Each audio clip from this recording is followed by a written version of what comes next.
Hey beautiful, Nancy here, also known as the Lipstick Boss, and today I'm going to give you a pro tip on how to get your lip gloss to pop and last longer.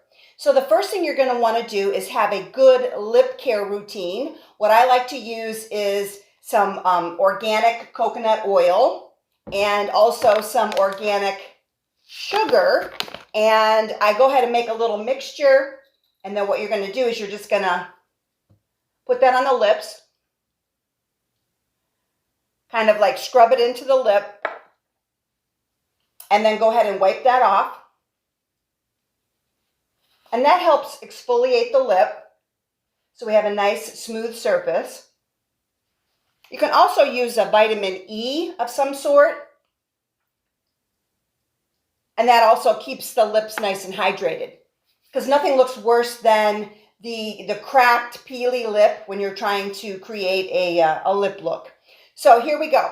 The key to having long-lasting lip gloss is the base. So we can either add a stain or you can add a lip pencil, because we want to stain the lip with some color, because we know when we're applying lip gloss that it's going to slowly fade away, but we want to be left with at least some color on our lips. So you can either use like a neutral color that's the same color as your lips, but a little bit darker,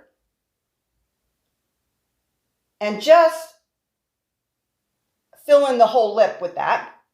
Or if you want to add a little bit more pop, I'm going to use the Roseberry.